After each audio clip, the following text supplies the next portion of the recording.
Hello everyone, আজ অনেক দিনের পর একদম নতুন ভিডিও নিয়ে আমি ইন্দ্রনীল।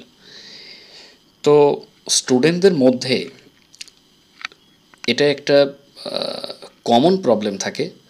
পরীক্ষার প্রশ্নপত্রে যে ভয়েস চেঞ্জ দেওয়া থাকে, সেই ভয়েস চেঞ্জের বাক্যটি অ্যাক্টিভ ভয়েসে আছে না প্যাসিভ ভয়েসে আছে, তা অনেকের কাছেই ব্যাপারটা কনফিউশন।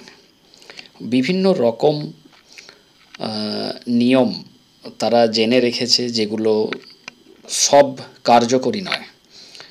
তো অনেক স্টুডেন্টদের অনুরোধে আজকে এই ভিডিও তৈরি করছি। খুব সহজ একটা নিয়ম, একটাই মাত্র, সেটা জানলেই 100% কনফার্ম হওয়া যাবে যে বাক্যটা অ্যাক্টিভে আছে না প্যাসিভে আছে। তো স্টুডেন্ট সাধারণত যে ভুলটা করে সেটা হলো বাক্যে বাই আছে কি না তারা দেখার চেষ্টা করে। তো কিছু শর্টকাট নিয়মে শিক্ষক স্থানীয় কেউ ব্যবহার করে থাকেন যে বাক্যে বাই থাকলে সেই বাক্য প্যাসিভ ভয়েস হয়, কিন্তু এমন অনেক সেন্টেন্স আছে, আমি এক্ষুনি এক্সাম্পলের মাধ্যমে দেখাবো, যাতে বাই আছে কিন্তু সে বাক্য আদেও প্যাসিভ ভয়েস নেই, সে বাক্য আছে অ্যাক্টিভে। তো এটা গেল প্রথম। এবার দ্বিতীয় যেটা ব্যাপারটা, আমরাও ছোটোবেলা থেকে যা পড়ে এসেছি গতানুগতিক গ্রামার বইগুলোতে, যে সাবজেক্টের জায়গায় অবজেক্ট আর অবজেক্টের জায়গায় সাবজেক্ট, অর্থাৎ সাবজেক্ট অবজেক্টের জায়গায় যাবে এবং অবজেক্ট সাবজেক্টের জায়গায় আসবে। তো এটা আরেক কি বলবো, অ্যামিউজিং কন্টেন্ট। প্রথমত অনেক বাক্যের আমরা মানেই জানি না, তো যতক্ষণ না বাক্যের মানে বুঝতে পারছি ততক্ষণ সাবজেক্ট অবজেক্ট খুব ভালোভাবে চেনা যায় না। তো 3 নম্বর যেটা, বাক্যে টেন্সের মধ্যে পাস্ট পার্টিসিপল খোঁজা। ধরে গেল রাইট, রাইট কথাটা ভার্বের 1 নম্বরে আছে, তো তার 2 নম্বর রোট, 3 নম্বর রিটেন। এই রিটেন পার্টিসিপল অবশ্যই পাস্ট পার্টিসিপল। এই রকমের কোনো বাক্যের মধ্যে কোনো শব্দ থাকলে এই রকমের অনেকেই সেটিকে প্যাসিভ ভয়েস বলে মনে করছে, কিন্তু ব্যাপারটা আদেও না। আমি এক্সাম্পলের মাধ্যমে একে একে ক্লিয়ার করব। নম্বর 4 নম্বর ভুল স্টুডেন্ট যেটি করে সেটা হচ্ছে সাবজেক্ট কাজ করছে না অবজেক্ট কাজ করছে। এখন ব্যাপার যেটা, এইগুলো বুঝতে গিয়ে পরীক্ষার হলে বসে হয়তো টাইম নষ্ট হয়, এবং তারপরেও সে হয়তো আসলে চিনতেই পারলো না যে বাক্যটা কাতে আছে। আর সব থেকে যেটা র্যান্ডম ভুল সেটা হলো বাক্যটিতে সাবজেক্ট প্রথমে না অবজেক্ট প্রথমে। তো একে একে এক্সাম্পল দেওয়া যাক। তো বাক্যে বাই আছে কি না সেই নিয়ে একটি বাক্য, নিচে এক্সাম্পল, আমি কারসার মুভ করছি, ঠিক এই জায়গায় এক্সাম্পলটায় চোখ রাখো। His wife was singing a song by him. His wife was singing a song by him. তো বাক্যে বাই তো ডেফিনেটলি রয়েছে, এবং বাক্যে বাই রয়েছে এই বাক্যটি দেখে সাধারণত অ্যাভারেজ কোয়ালিটির স্টুডেন্টরা যেটা মনে করবে যে বাক্যটি বোধহয় প্যাসিভ আছে, কেন কি বাক্যে লাস্টের দিকে বাই আছে। কিন্তু বাইয়ের তো অনেক মানে আছে।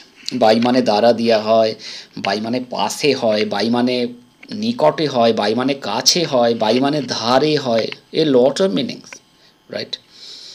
তো এই বাক্যটার মানে হলো তার স্ত্রী তার পাশে গান করছিল, ঠিক আছে।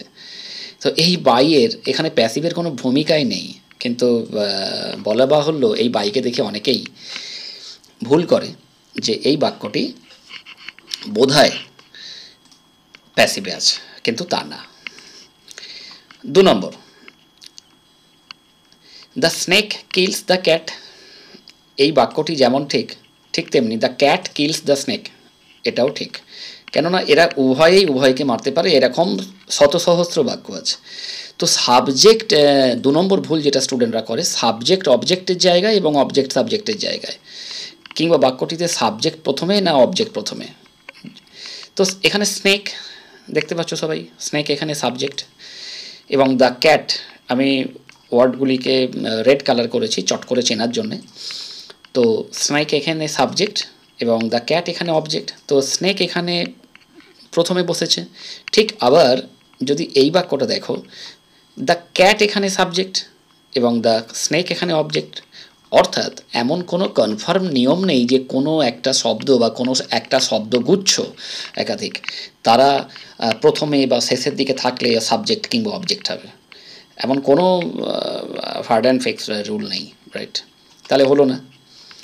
3 নম্বর, টেন্সের মধ্যে পাস্ট পার্টিসিপল খোঁজা ভয়ঙ্কর ব্যাপার। আর অন্য কিছু না খুঁজে শুধুমাত্র পাস্ট পার্টিসিপলেই অনেকে চিনে ফেলতে পারে যে সেটা নাকি প্যাসিভ ভয়েস, মানে ব্যাপারটা আদেও না। যেমন 3 নম্বর সেন্টেন্সটি পড়ো, he had given a gift. He had given a gift, এই একটি বাক্য। এখানে হ্যাড একটা টেন্সের রূপ, নিয়ম হলো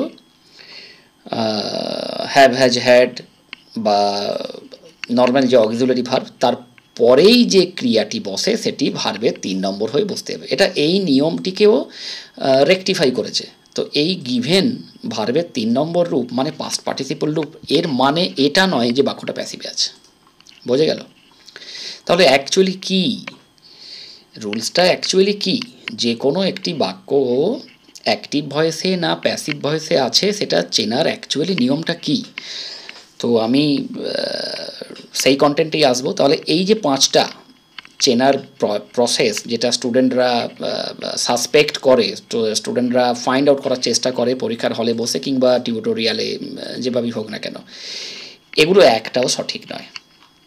এবার যেটি আসল বিষয়, মুদ্রা কথা, যেটা একটি মাত্র ফর্মুলা, জাস্ট ওয়ান ফর্মুলা, যেটা জেনে গেলে বাক্যটি অ্যাক্টিভ না প্যাসিভে আছে আর কোনোদিন ভুল হবে না। বুঝে নেওয়া যাক। Am, is, are, was, were, be, been and being.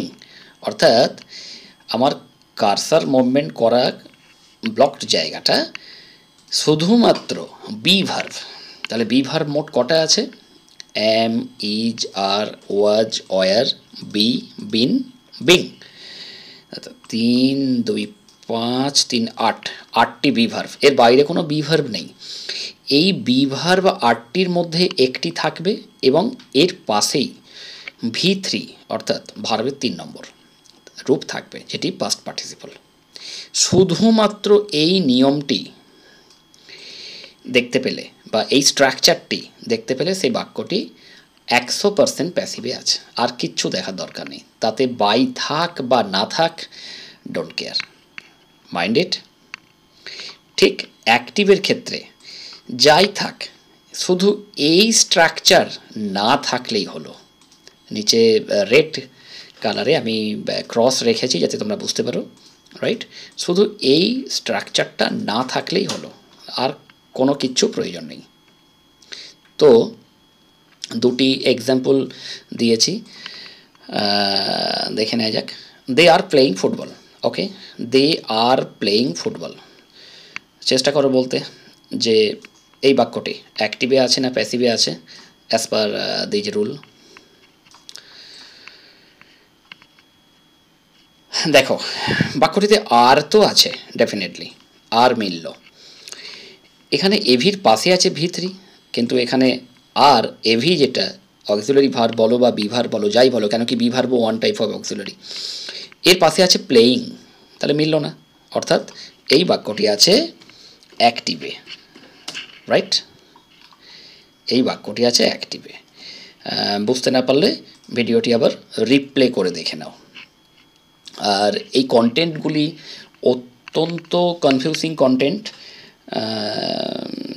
আমি জানি না ছাত্রছাত্রী মহলে কজন এতটা স্পষ্টভাবে জানে, বাট আমার মনে হয় এই একটিমাত্র নিয়ম, এইটি জানলে অ্যাক্টিভ আর প্যাসিভ চিনতে কখনোই ভুল হবে না, সেটা স্কুল লেভেলে হোক, কলেজে হোক বা কম্পিটিটিভ লেভেলে।